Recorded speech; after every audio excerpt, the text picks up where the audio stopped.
କିଛି କରିପାରିବି। ଏ ବାପା ଆଉ କିଛି କରିବା ଦରକାର ନାହିଁ ପୁଅ। ତୁ ଖାଲି ମୋ କୋଳକୁ ଟିକେ ଆରେ ଧନ। ଆରେ ମୋ ପାଖକୁ ଟିକେ ଆରେ ସେଗୁରା। ଆରେ ମୋ କୋଳକୁ ଟିକେ ଆରେ ଧନ।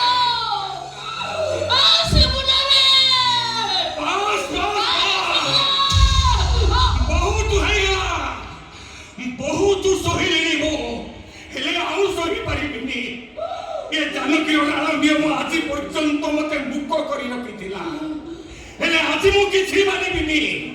ସବୁ ସତ କଥା କହିଦେବି। ଶୁଣୁ ରେ ଶିବୁନା, ଏ ସତ କଥାଟା ଶୁଣୁ। ଏ ଅନୁଷ୍କାର ପାଠ ପଢା ପାଇଁ ଆମେ ଗୋଟିଏ ଟଙ୍କା ବି ଖର୍ଚ୍ଚ କରିନଥିଲୁ। ନିଜେ ତାର ଷ୍ଟଡି ଲୋନ୍ କରି ପାଠ ପଢିଥିଲା।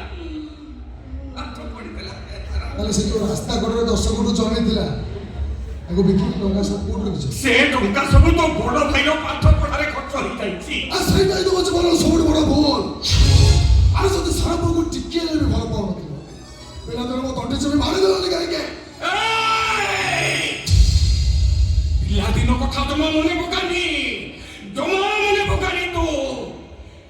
ତୁ ଜନ୍ମ ହେଲା ବେଳେ ତୋର ଦିଟା ଯାକ ଆଖି ଖରାପ ହେଇଯାଇଥିଲା। ଆଉ ଆଜି ତ ମାର ଆଖି ନାହିଁ କାହିଁକି ଜାଣିଛୁ?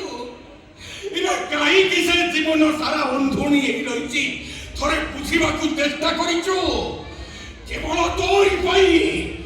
ତୋରି ପାଇଁ ତା ଆଖି ଦିଟାକୁ ସେ ତତେ ଦାନ କରି ଦେଇଥିଲା।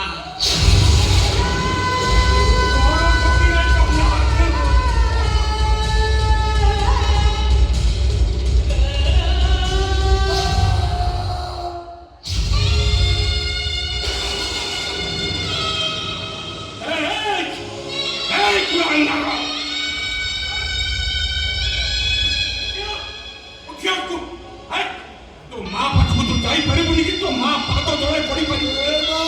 ତୋ ମାଁକୁ ଆଉ ତୁ କେବେ ଛୁଇଁ ପାରିବୁନି। ଆହୁରି ଗୋଟାଏ କଥା ବି ଶୁଣୁ। ଆମେ ବୁଢ଼ା ବୁଢ଼ୀ ଦିଟା ମରିଗଲେ ଆମ ଶବକୁ କାନ୍ଧରେ କାନ୍ଧେଇ ତୁ ଆଉ ମଶାଣିକି ନବୁନି। କାହିଁକି ନା ଆମେ ତ ତୋ ପ୍ରତି ଅନ୍ୟାୟ କରିଛୁ, ଅବିଚାର କରିଛୁ।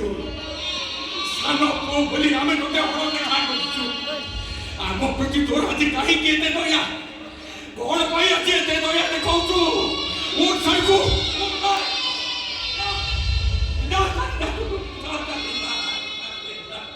ଆରେ ମୋ ମା ମତେ ଆଖି ଦେଇଛି ବୋଲି ତମେ ଆଜି ପର୍ଯ୍ୟନ୍ତ ଏ କଥା ମତେ ଟିକେ ଜଣେଇ ନଥିଲ କାହିଁ?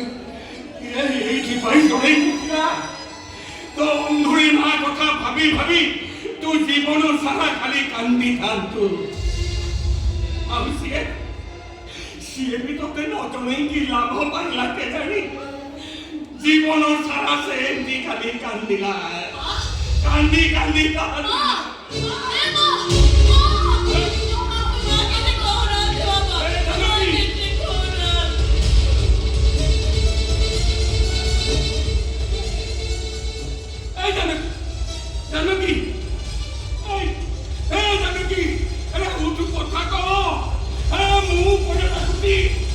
Janaki!